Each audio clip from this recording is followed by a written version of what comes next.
Alright, so what if I told you there is a brand new phone in 2026 that comes with a 7500 mAh battery, drops with Android 16 out of the box, has a 120Hz display, and costs you right around $200? You would probably say, yeah, that sounds like a solid budget phone. But then I tell you it also has NFC, a 50-megapixel camera, and can survive a drop from nearly 6 feet off the ground. And now you are paying attention. That phone is the Honor X7e, and today we are breaking down every single thing you need to know about it before you spend your money. If you are new here and you love honest, no-fluff tech breakdowns just like this one, hit that subscribe button right now and smash the like button. It genuinely helps this channel grow, and I drop new content every single week, so you do not want to miss what is coming next. So let me start with what is clearly the headline feature here, and that is the battery. 7,500 mAh in a phone that is only 8.3 millimeters thin and weighs exactly 200 grams. That is genuinely impressive engineering. Honor is using a silicon-carbon battery here, which is the newer chemistry that lets manufacturers squeeze way more capacity into a slimmer body without making the phone feel like a brick. And on top of that raw capacity, you are getting 45-watt wired fast charging, so even when you do need to top it up, you are not sitting around for 2 hours waiting. You also get 7.5-watt reverse wire charging, which means this thing can act as a little power bank for your earbuds or a friend's phone in a pinch.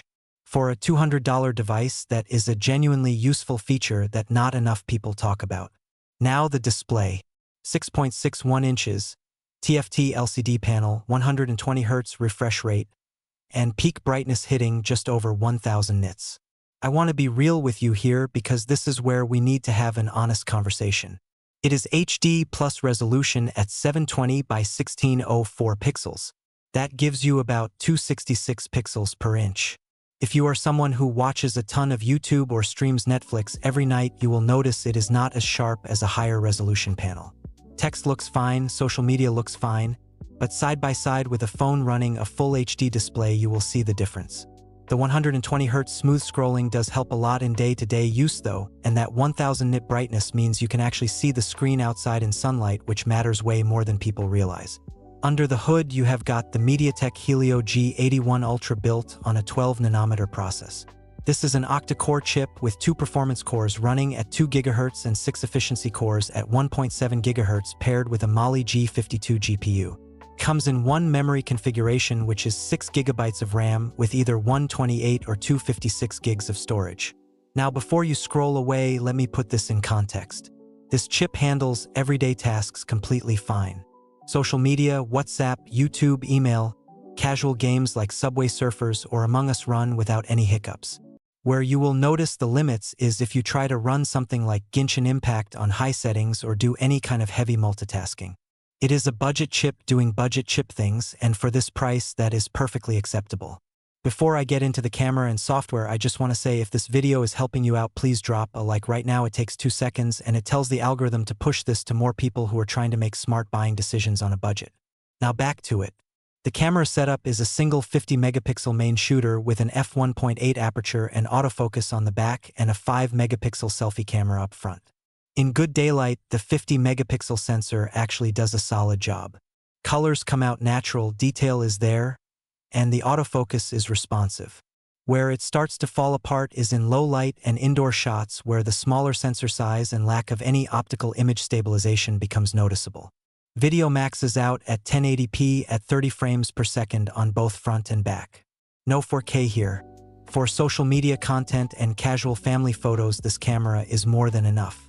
For content creators or anyone who cares deeply about smartphone photography, there are better options at this price range.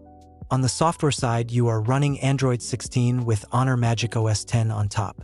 The software is clean, it is not bloated, and the experience is smooth for what the hardware is.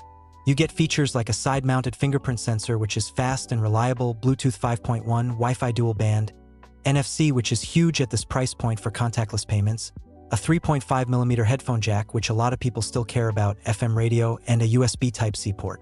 The IP64 rating means it can handle water splashes and dust, which is real-world useful, even if it is not the full submersion protection you get on more expensive phones.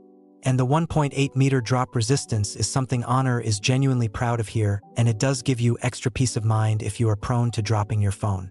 So who is this phone actually for?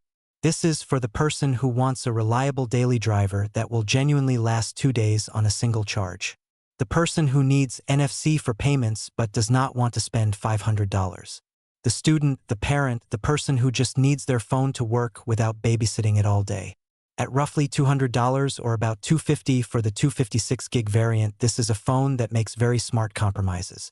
It gives you the things most people actually use every single day and cuts corners on the things that only a subset of buyers truly care about.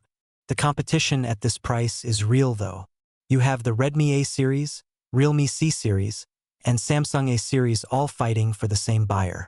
Where the Honor X7e wins is that battery size and the drop resistance and the cleaner software experience. Where it loses is the resolution of that display and the aging chip architecture. But if battery life is your #1 priority in a budget phone, this is genuinely one of the best options you can buy right now. That is going to wrap it up for the Honor X7e breakdown. If you found this helpful, smash that like button and subscribe so you never miss a new review or comparison dropping on this channel. I put a lot of time into making sure you get the real information before you spend your money, and your support keeps that going. See you in the next one.